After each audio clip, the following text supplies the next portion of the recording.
आप नाम जप करते रहिए। तो सच्ची कहते हैं वृंदावन में बैठे 100 के 100% में 1% भी इच्छा नहीं कि हमारी किडनी ठीक हो जाए।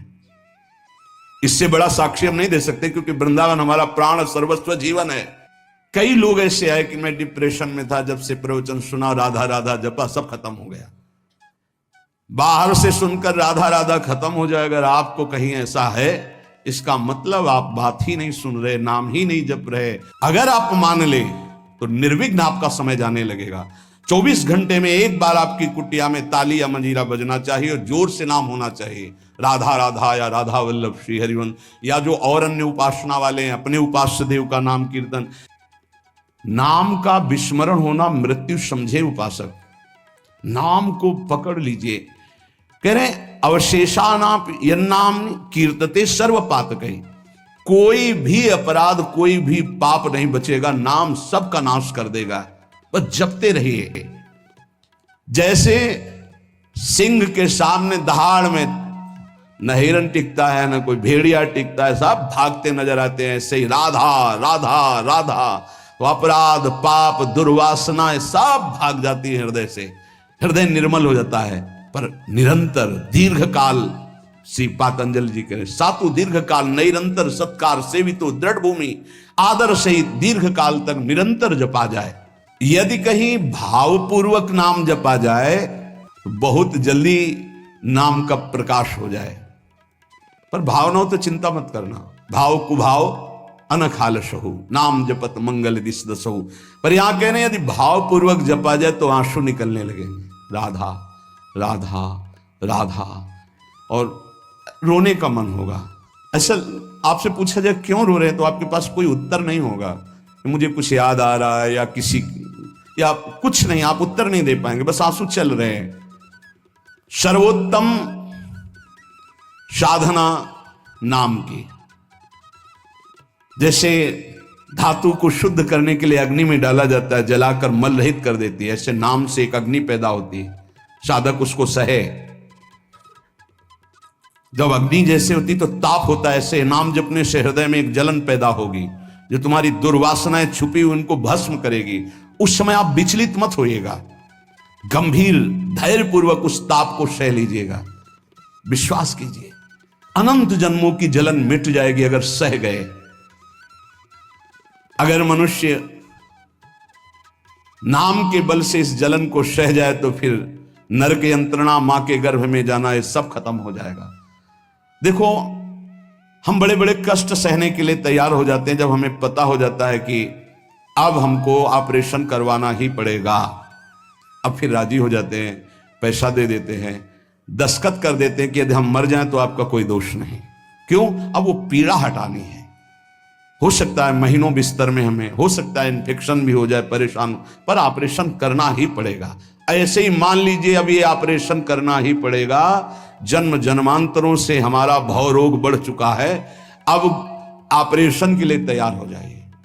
ऑपरेशन के लिए तैयार क्या होता है? चीड़ा फाड़ा जो लगेगा, सुन्न का सुई लगेगा, बड़ा कष्ट सहना पड़ेगा, महीनों बिस्तर में पड़े रहना पड़ेगा, पर हम वो करेंगे अब, क्योंकि इस रोग से निवृत्त होना है। ऐसे ही हमको विकारों से जलना पड़ेगा, हमको प्रियजनों की भावनाओं से बचना पड़ेगा, हमको अपनी प्रिय भावनाओं से बचना पड़ेगा, हमको अकेला पूरे विश्व से युद्ध करना पड़ेगा, तब भव समुद्र से पार होता है। भवरोग से क्या अकेला? इस मार्ग में कोई किसी का सहयोगी नहीं होता, पक्का समझना। आपको स्वयं लड़ना होगा, क्योंकि अंदर का विषय होता है। बाहर तो हजारों लोग मित्र हैं, लेकिन मेरी अंदर की सामर्थ्य हमको बचाएगी, बाहर की सामर्थ्य जन समुदाय की नहीं बचाएगी। हमारे अंदर कोई वृत्ति आ रही हो, अंदर का भजन बचाएगा, बाहर का नहीं। एक एक वृत्ति आपको सुधारनी, आपको लड़ना होगा। पर आप अगर निश्चय कर ले तो आप लड़ सकते हैं, क्योंकि आप हरि के अंश हैं, आप में सब सामर्थ्य है। देखो लगता है कि एक सुई लगती है तो लगता है हम नहीं सह पाएंगे, भारी से भारी जब कष्ट आए तो सब कोई सह जाता है। ऐसे जीवन में सबके कष्ट आते हैं। बहुत सामर्थ्य है आप में, आप बहुत कुछ सह सकते हैं, आप टूटिएगा नहीं। जैसे प्रलयाग्नि प्रकट होती है तो सबको भस्म कर देती है, ईंट आदि सब द्रवित हो जाते हैं, सब कुछ द्रवित, भयंकर अग्नि में सब द्रवित हो जाते हैं, सब राख हो जाते हैं। ऐसे कह रहे हैं जब नाम जपते जपते तुम्हारी नाम में रुचि हो जाएगी तो युग युगांतर से जो तुम्हारे पाप के संस्कार अंदर हैं, एक दिन के हैं, एक दिन के हो तो खत्म हो जाएं, युग युगांतर से वो अंदर नाम अग्नि पैदा करेगा कि सब भस्म हो जाएंगे। बस आप चुपचाप नाम जप करते रहिए, गोविंद गोविंद कृष्ण कृष्ण हरि हरि। यदि अज्ञान से तुम्हें कुछ पता नहीं नाम का क्या प्रभाव है, क्या लाभ मिल रहा है नहीं मिल रहा, पर संत ने कहा है, सत्संग में सुना है, अब तो नाम जपेंगे। पुण्य श्लोक भगवान श्री हरि का नाम, प्रियाजू का नाम आप जपने लगे, आपका मंगल हो जाएगा। सच्ची मानिए, यदि आप चाहेंगे नाम जप से तो रोग को मिटा देंगे, चाहेंगे तो।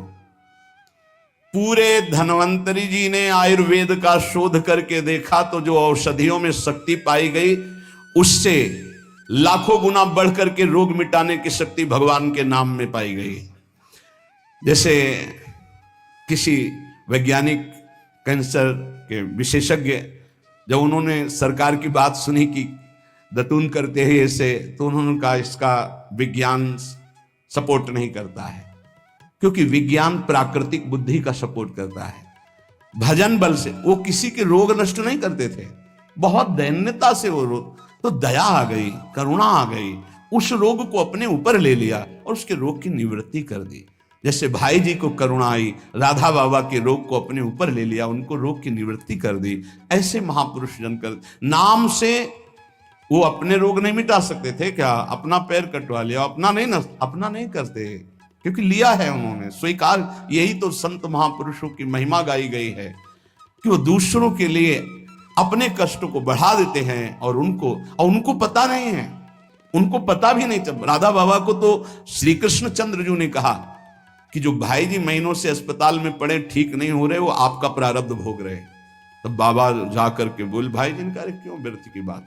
जब उन्होंने कहा नहीं श्री कृष्ण ने कहा है, तो उनका बाबा हमें कोई फर्क नहीं पड़ता, लेकिन आपको फर्क पड़ जाता, इसलिए हमने प्रारब्ध को आपके स्वयं ले लिया है।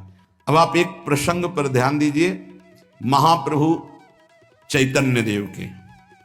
जब तीर्थ याटन में महाप्रभु चैतन्य देव विचरण कर रहे थे तो एक नगर में गए, जहां जाते थे हजारों लाखों लोग उनके दर्शन के लिए दौड़ पड़ते थे।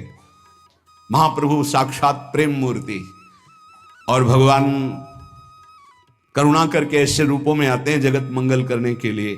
हरि बोल, तुम पूरा समुदाय भावावेश में हो जाता, हरि बोल, मोर प्राणनाथ कृष्ण, अश्रुप्रवाह तो सब विकल हो जाते। जैसे भरत जी चित्रकूट में सिया राम, तो पूरा चित्रकूट मानो सिया राम में हो गया हो। उस नगर के लोग परमानंद का लाभ लिए, महाप्रभु चैतन्य देव चल दिए। तो एक वासुदेव कुष्ठी थे, जिनके गलित कुष्ठ शरीर में था, वो चल नहीं सकते थे, तो घुटनों के बले से रगड़ रगड़ करके वहां आए। जब वहां आए तो भीड़ लगभग जा रही थी, तो उनका कहाँ गए वो सन्यासी महापुरुष जिनके सब दर्शन करने आ रहे थे, मैं नीच भी दर्शन करने आया, कहाँ गए? बोले वो तो चले गए। बहुत विकल हुए, रो पड़े कि वैसे ही दुर्दशा भोग रहा हूं, एक बार नाम सुना था, दर्शन पाने के लिए आया, वो तो चले गए, हाय अब कैसे, मैं चल भी नहीं सकता, दौड़ भी नहीं सकता। इतनी विकलता कि महाप्रभु एकदम खड़े हो गए और दौड़ पड़े वापस और लौट करके आए। ओ जे देखा सामने गौर वर्ण गौरांग महाप्रभु, चिल्ला कर रो पड़े, अरे करुणा में प्रभु। बोले सिर्फ आपके लिए आया हूं, सिर्फ आप। अब आप देखिए, महाप्रभु ने पकड़कर खड़ा किया, वो रो रहा, छुओ मत, मेरे शरीर में पीप है, दुर्गंध है, प्रभु मैं नीच हूं, छूने लायक नहीं। प्रभु ने खड़ा किया और ऐसे जीव ही गले से लगाया, वो तो चीख पड़ा, प्रभु आपके इस परम पावन देह स्पर्श, और कहा तुम्हारे स्पर्श से श्री कृष्ण के आलिंगन का सुख मिल रहा है। जीव ही आंख खोलकर वासुदेव कुष्ठी ने देखा तो कहीं कोई कुष्ठ नहीं। वैज्ञानिक मानेंगे इसे, आप चैतन्य चरित्र में पढ़ लीजिए, जेव ही महाप्रभु चैतन्य देव ने आलिंगन किया, एक भी कुष्ठ का दाग नहीं रह गया। क्या हुआ? कृष्ण नाम का प्रभाव। एक आत्महत्या करने जा रहे थे, गलित कुष्ठ था, भाई जी के पावन चरित्र में पढ़ लीजिए, तो कंबल ढके हुए वो, उनको किसी ने कहा कि मरने से पहले एक बार भाई जी के पास चले जाओ। ऐसे महापुरुष के दर्शन करके ही मरो जब तुम्हें मरना ही है तो।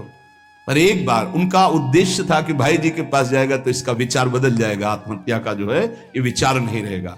भाई जी ऑफिस में थे, किसी ने कहा कोई बहुत अपने शरीर को ढके हुए केवल आंख दिखाई दे रही और रो रहा है, कह रहा है एक बार भाई जी के दर्शन करा दो। भाई जी तत्काल भावावेश में हो गए और बुलाया, हाँ क्या सेवा करे, क्या बात, आप क्यों रो रहे हैं? उन्होंने कहा कि प्रभु मैं बहुत पापी और नीच हूं। नहीं नहीं भाई ऐसा मत बोलो, क्या बात है, आप कंबल से अपना मुख क्यों ढके, हटाइए। तो जे भी हटाया तो घाव पीप पूरे शरीर में, गलित कुष्ठ, पापों का बड़ा भारी दंड। सहम गए देखकर भाई जी। उनका नहीं नहीं कोई बात, बोले बस मैं आपके दर्शन करके आत्महत्या करना चाहता हूं, कोई भी मुझे कहीं समाज में कोई ठौर नहीं, सब मुझे घृणा की दृष्टि से देखते हैं, इसलिए मैं अपने भाई जी ने कहा नहीं नहीं तुम्हारे ऊपर श्री कृष्ण की कृपा है। ऐसे जे ही आलिंगन किया कुष्ठ गायब, चरित्र में पढ़ ले। क्यों? क्योंकि नाम जप है, संकल्प किया, उसके संपूर्ण पाप नष्ट हुए, भस्म हुए, रोग गायब। रोग कहां से होता है? पाप का दंड है रोग, खत्म हो गया।